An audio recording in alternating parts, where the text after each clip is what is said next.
జగన్మోహన్ రెడ్డి అధికారంలో ఉన్నప్పుడు హిందువుల వ్యతిరేకి అన్నారు. హిందువుల గుడులు నాశనం చేయటం కానీ లేకపోతే ఆ మతాన్ని వ్యతిరేకిస్తున్నారని ప్రచారం బాగా జరిగింది. నిజంగా జగన్మోహన్ రెడ్డి హిందువుల వ్యతిరేక? హిందువుల వ్యతిరేక ఇప్పుడు ఎవరు చేస్తున్నారన్న? ఇప్పుడు వచ్చిన కూటమి ప్రభుత్వమే కదా. ఫస్ట్ కులాల స్విచ్ పెట్టారు, తర్వాత మతాల స్విచ్ పెట్టారు. ఇన్ని చేసిన వాళ్ళు ఇంకేం చేస్తారన్న? ఫస్ట్ అవన్నీ వద్దన్న. స్టూడెంట్స్కి ఫీజు రియంబర్స్మెంట్ అన్నారు కదా, వాటిలో కనీసం కొంత జమ చేశారా? ఇప్పటికి అదేం లేదు.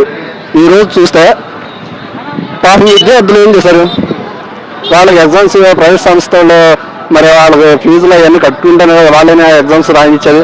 మరి ఈ స్టూడెంట్స్ ఏమవ్వాలి? తర్వాత ఆరోగ్యశ్రీ అన్నారు, ఆరోగ్యశ్రీ కట్టామన్నారు. ఎంత కట్టారు? మరి హాస్పిటల్లో ఆరోగ్యశ్రీ ఎంత కట్టారు చెప్పండి అన్న. బకాయిలు పెట్టేసి వెళ్ళిపోయాడు జగన్మోహన్ రెడ్డి, అది తీరుస్తూనే ఉంటారు. ఎక్కడ పెట్టారన్న?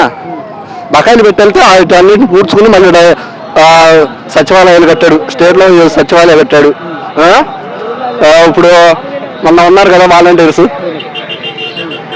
వ్యవస్థలో అంతా ఇదిగా జరిగింది, ఇప్పుడు అంత ఇదిగా జరుగుతుంది. వృద్ధాప్య పెన్షన్లో జగన్ ప్రభుత్వంలో ఎలా తీసుకున్నారు, ఇప్పుడు ఎలా తీసుకుంటున్నారు, దాని గురించి మాకు కొంచెం అవగాహన చేస్తే మేము దాన్ని బట్టి మేము మాట్లాడారు. స్వయంగా వెళ్ళి పెన్షన్ ఇస్తున్నారా? ఇంటింటికి వెళ్ళి ఎన్నింటికి వెళ్ళాడు? రాష్ట్రంలో ఎన్ని ఇళ్ళు ఉన్నాయి, ఎన్నింటికి వెళ్ళాడు? రాష్ట్రంలో ప్రతి ఇంటికి వెళ్ళాడా? ఇంటింటికి వెళ్ళి అన్నారు, అదే పాయింట్. ప్రతి ఇంటికి వెళ్ళారా చెప్పండి.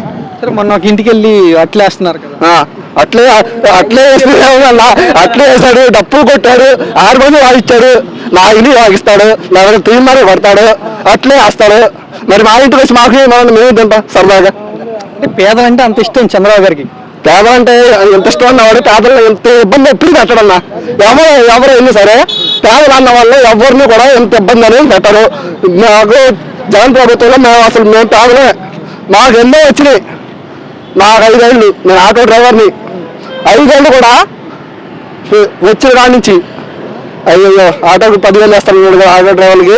వాళ్ళకి వచ్చిన వెంటనే జూలై 1 జూలై వచ్చింది, లాస్ట్ జూలై వరకు 10,000 చొప్పున 50,000 నేను తీసుకున్నా. మొన్న ఇచ్చాడు, ఓ సంవత్సరం అగ్గొట్టాడు, మొన్న 15,000 వేసాడు. పెంచిందే ఉంది. ఆయన కొత్తగా ఏం పెట్టలేదు కదా, స్కీము వచ్చిందేనే కదా పెట్టింది, కొత్తగా ఏం పెట్టలేదు కదా. ఫ్రీ బస్ వల్ల మీరు ఇబ్బంది పడుతున్నారంటే మీ కష్టాలు చూసి 10,000 కంటే 5,000 ఎక్స్ట్రా ఇస్తున్నారు, 15,000. ఫ్రీ బస్ తీసేయన్నా. ఫ్రీ బస్ వల్ల అసలు యూజ్ ఏమైనా ఉందా? నాకు తెలిసి అయితే ఫ్రీ బస్సు పెట్టచ్చు. ఎవరు పెట్టమంటారు? ఇప్పుడు గర్భిణీ స్త్రీలు ఉన్నారు, వృద్ధులు ఉన్నారు, స్టూడెంట్స్ ఉన్నారు. స్టూడెంట్స్కి పాసులు తీసేయండి, వృద్ధులకి ఫ్రీ సీట్ ఇవ్వండి, గర్భిణీలు ఉన్నారు వాళ్ళకి ఫ్రీ సీట్ ఇవ్వండి. అనవసరం ఎందుకన్నా? ఇప్పుడు కొంతమంది బస్సులో ఉంటున్నారు కరెక్టే. ఎలా ఉంటున్నారు? మొన్న బస్సు ఎక్కితే తొక్కేసి రావడం, మగవాళ్ళ సీట్ లేదు. సరే, నీకు ఎంత చదువుతున్నావు నువ్వు ఫ్రీ బస్ వచ్చినాక? ఫ్రీ బస్సా రోజుకి వచ్చాక ఆయిల్ ఖర్చుపోను, 200 వస్తాయి నాకు వదను. 200తో నేను సంపాదించుకోగలనా? ఫ్రీ బస్సు లేకముందు ఎంత? ఫ్రీ బస్సు లేకముందు ఎంత వచ్చాయి? నాకు ఆటో ఆయిల్ పోను 500 వచ్చాయి. 300 మైనసే కదా. 200 కుటుంబానికి సరిపోతాయా? 15,000 వేసారు కరెక్టే, సంవత్సరానికి 15,000 వేసాడు కరెక్టే. అయ్యే బండికి ఇస్తీలు కాటికి వీటికి సరిపోతాయి మాకు. ఇన్సూరెన్స్ అని, బ్రేక్ అని, పర్మిట్ అని ఇవన్నీ చేసుకోవాలి. జగనన్న ఉన్నప్పుడు మాత్రం ఇంత ఇబ్బంది ఏం పెట్టలా.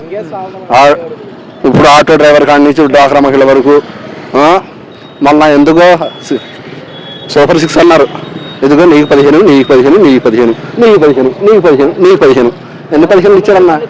ఎన్ని 15 ఇచ్చాడు ఆయన చెప్పండి.